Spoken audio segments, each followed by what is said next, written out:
Hello and welcome back to Turning Points, a series that looks at important biblical events that serve as real turning points for human history. Last time we looked at Israel's enslavement in Egypt and God's ultimate rescue of that nation. And it culminated in the story of the Passover, where God entered the land of Egypt to bring death and destruction to the nation of Egypt. But for those Jewish families who displayed their faith in God by painting their doorpost with the blood of a lamb, God passed over those homes and protected them from destruction. And that event is remembered yearly in Jewish families even today during the holiday of Passover, where Jewish families recount those events and celebrate God's rescue of their nation and the real power of blood to bring about God's rescue and redemption. The Israelites are no longer slaves, but they're not a true nation yet. They're kind of in transition. And part of that transition is to reintroduce them to their rescuer, to Jehovah. We don't have a lot of information about the spiritual state of the nation of Israel while they were in Egyptian captivity. We do know that before then, God spoke to their forefathers. He spoke to Abraham and to Isaac and to Jacob. He delivered dreams to Joseph, even used Joseph to interpret dreams of others. But for the greater portion of Israel's time in Egypt, we don't hear much about God speaking to them. In fact, the next time we hear God's voice is when he speaks to Moses from the burning bush, calling him to go back and to bring Israel out of captivity. Generations of being enslaved in Egypt, surrounded by the temples to Egyptian gods, may have caused some of the Israelites to even wonder if God was aware of their problems or able to do anything about it. Of course, that was all put to rest when God destroyed the Egyptian army in the Red Sea. But still, Israel may have found themselves worshiping a God they had barely known. So one of the first stops for Israel after they escaped Egypt was to meet with God in the desert of Sinai. It was there that God told Moses to tell the people this: "You yourselves have seen what I did in Egypt, how I carried you on eagle's wings and brought you to myself. Now, if you obey me fully and keep my covenant, then out of all nations you will be my treasured possession." And to that, Israel said, yes, we will obey you fully. So that's when God called Moses to meet him on Mount Sinai to receive his revealed covenant, his will and plan for the people. That's another story that has vividly been portrayed in motion pictures. The most dramatic part is always when God's presence descends onto the top of Mount Sinai. Thunder and lightning surround the mountain. A huge cloud gathers there and descends, covering up the top of the mountain. It says that the mountain itself rumbles and shakes with his presence, and then God descends onto the top of the mountain. Had to be a frightening sight for all of Israel.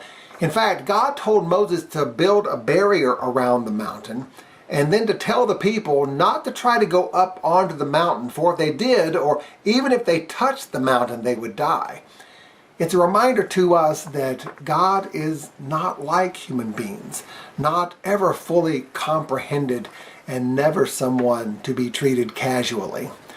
And as God descends onto the top of that mountain, Moses begins his ascent up the mountain into the cloud, disappearing, there to be with God for the next 40 days. And when he came back down, he brought with him 2 stone tablets, upon which were recorded the written record of God's revelation for his people.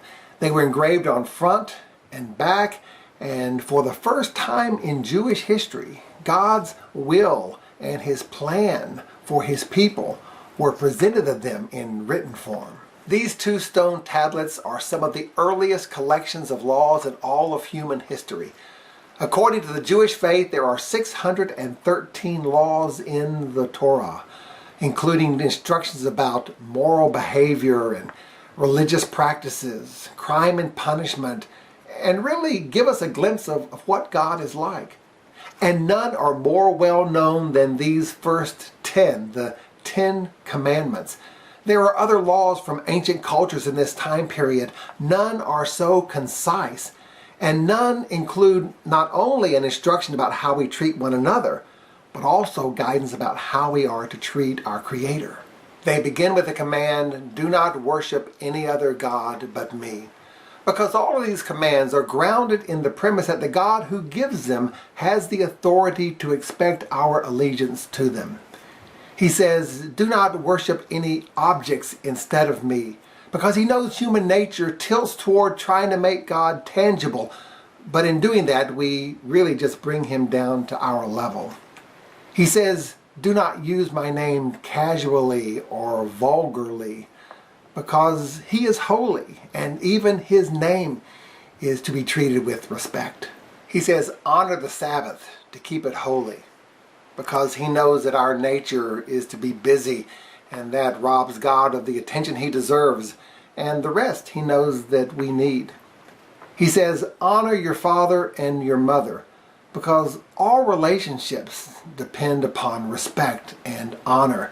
And they are all grounded in this very first relationship that we experience, the one that we share with our parents. He says, "Do not murder," because all human beings are made in God's image and their lives should be treated as holy. He says, "Do not commit adultery," because all covenants depend upon trust. And when we violate those covenants, we also scoff at the very covenant that God makes with us. He said, "Do not steal," because God provides us everything that we need. And when we take what does not belong to us, not only do we hurt other people, but we also dishonor God, who has faithfully promised to provide for us. He says, "Do not give false testimony," because a trusted legal system depends upon honesty. And if we give up on that, we also give up on justice.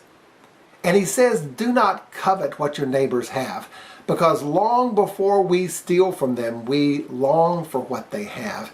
And if we break the cycle at that point, we also break the cycle of violating the rights of other people. 10 simple commandments. In the Jewish faith, they're called the 10 words because they simply explain the expectations and the mindset of God that have shaped legal systems around the world. In the rest of the law, there's a lot more detail about the nuance of guilt and the levels of punishment each one will receive, but they all stem from these 10 words, these 10 commandments. That's enough for this to be a true turning point. I mean, if all we got out of this were the 10 commandments, you'd have to admit that life has forever been changed for the better because of them.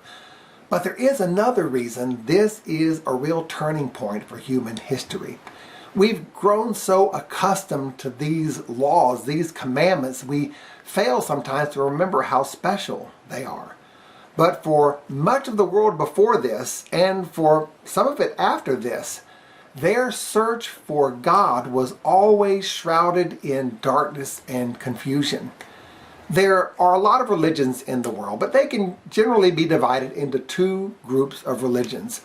The one is this, a religion that honors God, but it is left up to the responsibility of all the followers to know that God and what He expects of them.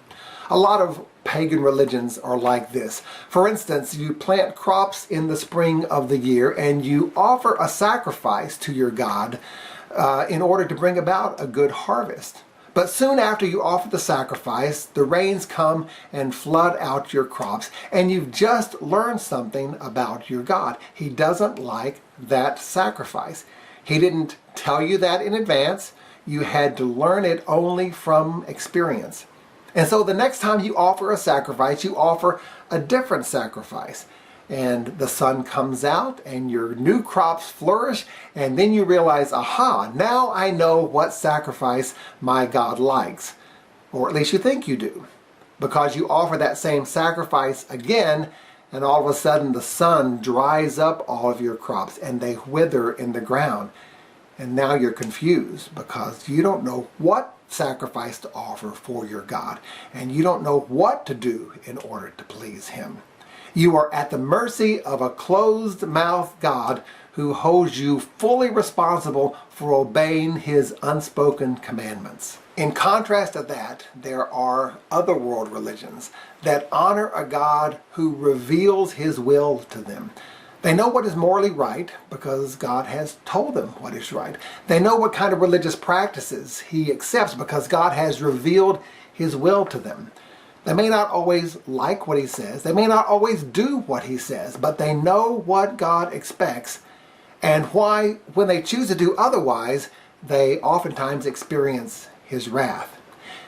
These 2 stone tablets are testimony to the fact that our God reveals his will to us, letting us know exactly what we should be doing and how we should be honoring him. God told Adam and Eve what kind of fruit to avoid and the consequences that they would experience if they chose to do otherwise. He told both Abel and Cain the kind of sacrifice that he would accept from them. He gave detailed instructions to Noah about the ark that he was to build to save himself and his family from the oncoming flood. He told Israel how they could be protected from the destruction he was bringing across all of Egypt simply by painting their doorposts with the blood of the Lamb. And he gave Moses 2 stone tablets revealing his will for moral behavior, for religious purity, to a people searching to know God's path and his plans better. The psalmist says this, "Your word is a lamp to my feet, a light to my paths."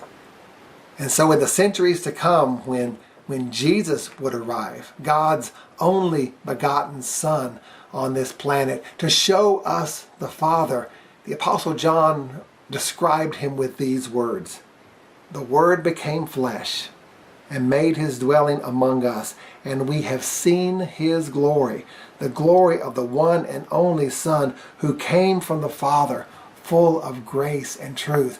God, from beginning to end, has sought to reveal his will, reveal himself to us. Join us next time. We're going to talk about the tabernacle and the wonder of this place of connection between God and his people.